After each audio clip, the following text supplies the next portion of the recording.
Magandang araw mga mare. Ito nga po, pupunta naman tayo sa pamamalansya. Ito nga po, nangunguha po ako ng dahon para po magamit ko sa plancha. Kasi po, pagka ginamitan ko ng dahon ng damit, bago ko planchahin, napakabango po sa damit ng dahon ng saging. Kaya po ayan, tamang kuha-kuha lang po ako. Tingnan nyo naman guys. Napakaraming dahon. Medyo kinuha ko nga po yung medyo madilaw-dilaw na kasi kasabihan nga po nung matatanda mas maganda daw pong gamitin yung ganyang medyo tuyo-tuyo na. Kaya ayan po yung aking pinagkukuha mga mare. Tingnan nyo. Ayan nga po. Dadagdagan ko pa po yan. Kasi mas maganda po mga mare, maraming dahon. Masarap po kasi mamalansya pagka mayroon kang kasamang dahon. Sinasapinan po ng plancha. Ayan nga po, naghanap pa ako ng medyo malapad-lapad pa kasi mas maganda po kasi paibabaw po yung malapad na dahon para hindi po nagkakalaglag yung dahon ng saging habang ako'y namamalansya. Kasi nga po natutuyo yan pagka dinaanan po ng plancha, natutuyo. Kaya po kailangan ko yung malapad na dahon para nakaipit mga mare, yung maliliit na dahon. Ayan guys, nakakuha na ako ng malalaki. Nilupi-lupi ko pa po, inayos ko pa kasi para po hindi siya nagkakalaglag. Baka po pagpapatungin, ayan, tingnan nyo mga mare.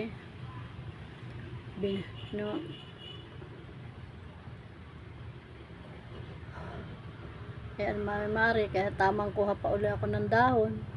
Gusto ko po kasi yung medyo malapad, wala pa ako makuhang malapad. Tingnan nyo, sayang nga po yung mga dahon na yan na nasasayang lang.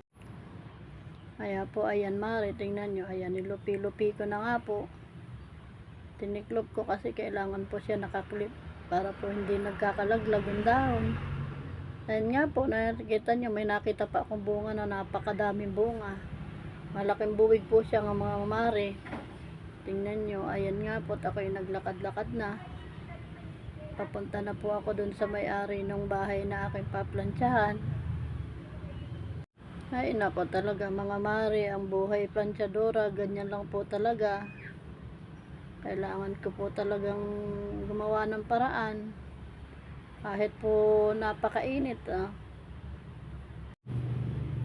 Medyo nga lang po ako tinanghali na, kaya po ayan, tingnan nyo, kainitan po yan. Buti na lang po meron akong payong mga mare. Tingnan nyo. Ayan po. Ayan po. Tingnan nyo. Ayan na. Ayan na nga po. Nag-i-start na po akong magplancha. Ayan nga po mga mare. Inuna ko pong planchahin na yung pantalon. Para po hindi siya habang mainit po kasi yung plancha. At maganda po yung lapat ng plancha sa dahon. Napakaganda pong gamitin guys. Madulas. Kaya nga po tamang plancha lang ako. Tingnan nyo mga mare. Kaya po yung mga nakaka-relate dyan ng planchadora, alam nyo naman po kung gaano kahirap mamlansya. Kaya po ayan, tamang video lang muna kami kasi nakita nyo naman yan po talaga ang isa sa mahirap na trabaho guys, ang mamalansya. Saka napakasilan pong trabaho yan. Kailangan po flat na flat po yung paplansyahin mo para po hindi siya lukot. At ayan nga po, tamang uhaw-uhaw, mukhang naubos ko pa po yung isang baso. Napakainit po kasi guys. Kaya po tamang inom-inom lang muna. At ayan na nga po mga mare, ako'y patapos na at lilipitin ko na po yung aking mga ginamit. Katulad po ng mga wire na yan, akin pong inayos kasi mahirap po kasi ligpitin. Pagka po gulo-gulo, inisa-isa ko na nga po siyang ligpitin. Ayan nga po. Kailangan po maayos po yung pagkakabalunbo ng wire para po hindi nagkakabuhol-buhol. Tingnan nyo nga guys. Naku, kaya po guys, kayo yung namamalansya, pakigandahan lang po ng trabaho kasi yan po ang napakahirap na trabaho, ang mamalansya guys. Hindi po tayo papasa sa ating amo pagka po hindi natin inayos ang pamamalansya. Alam nyo naman po siguro yan mga mare, na yan po ay isa sa masailang trabaho, ang mamalansya.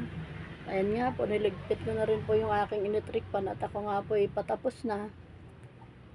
Tamang ligpit-ligpit lang muna para hindi po nakakalat yung aking mga ginamitan. Ayan nga po, pauwi na nga po ako guys. Naglakad-lakad na nga po ako. At ayan nga po, nandito na ako sa bahay. Nakita po yung aming tatay, nakaupo po, nakatambay at iniintay daw po niya ako.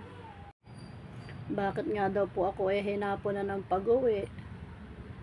Sabi ko nga po, namalansya po ako kasi medyo marami pinalansya ko. At ayun po yung apo ko, pinatataas pa po sa akin yung inumin, hindi daw niya po kaya. Kaya ayan guys, salamat guys sa panonood. Sana po maintindihan niyo po yung aking voice over. Talaga pong hirap na hirap ako guys. Tingnan niyo yung apo ko guys, oh. Gusto niyo pong buhatin yung tubig, kaya lang hirap na hirap po siya.